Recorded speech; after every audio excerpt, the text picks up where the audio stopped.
여러분 안녕하십니까? 광주 MBC 5시 뉴스입니다. 일본의 수출 규제와 경제 보복에 대한 일선학교의 계기교육이 2학기 개학과 함께 본격화합니다. 광주시 교육청은 건국대 최백은 교수를 초청해 계기교육 담당자들을 대상으로 일본 경제 침략의 성격과 전망에 대한 특별 강연을 진행했습니다. 또 각 학교에서 계기교육에 활용할 수 있도록 강제동원에 대한 대법원의 판결과 일본의 무역보복 의도 등에 대한 교육자료를 만들어 담당 교사들에게 배부했습니다.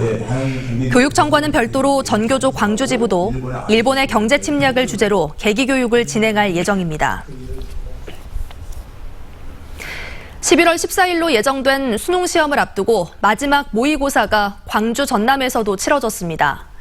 이번 9월 모의고사에는 고3 수험생과 재수생 등 광주 전남에서 3만 4천여 명이 응시했습니다.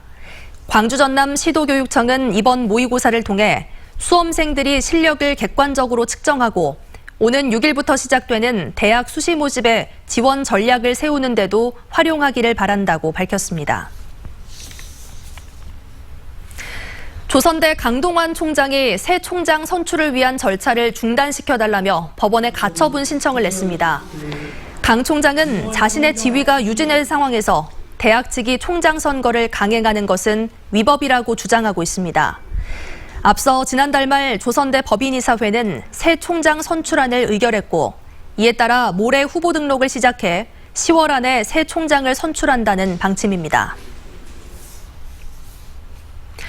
오늘 오전 8시 30분쯤 광주시 북구 우남동의 한 아파트 주차장에서 화단에 심겨진 나무가 쓰러져 주차된 차량 2대를 덮쳤습니다. 이 사고로 차량이 파손됐지만 차 안에 사람이 없어 인명피해는 없었습니다. 소방당국은 나무를 베는 등 안전조치하고 정확한 사고 경위를 조사하고 있습니다. 광주 서부경찰서는 층간소음에 항의하는 이웃에게 흉기를 들고 협박한 혐의로 33살 김모 씨를 붙잡아 조사하고 있습니다. 김 씨는 어젯밤 11시 30분쯤 광주시 서구 화정동의 한 아파트 복도에서 아래층 주민 42살 A씨와 층간소음 문제로 말다툼을 벌이다 집에서 흉기를 들고 나와 위협한 혐의입니다.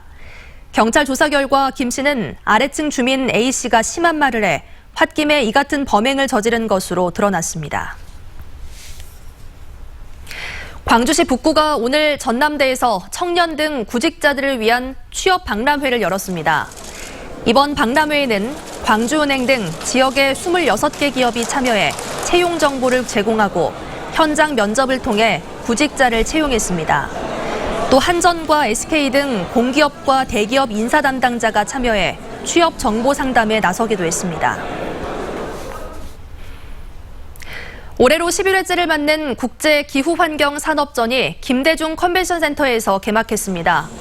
기후변화에 대응한 실생활 속의 환경 안전을 주제로 열린 올해 전시는 대기와 물관리, 폐기물 처리 기법과 친환경 산업 등과 관련한 전시품이 선보이고 있습니다.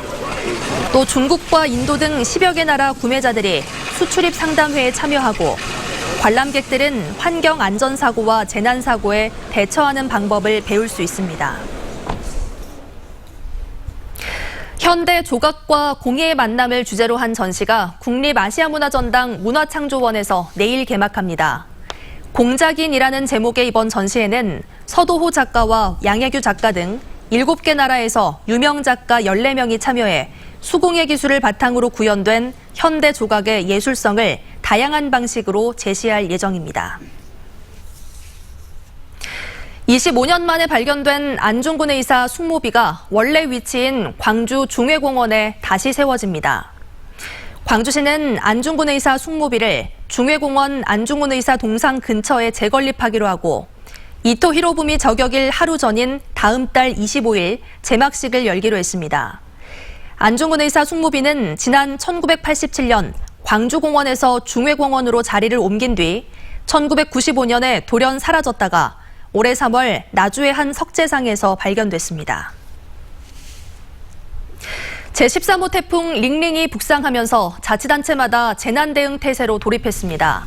전라남도와 서남해안 시군은 오늘 상황 판단 회의를 열고 태풍의 직접 영향권에 접어드는 6일부터 재난대책안전본부를 가동하고 공사장과 항포구 등의 태풍 대비 태세 점검을 강화합니다.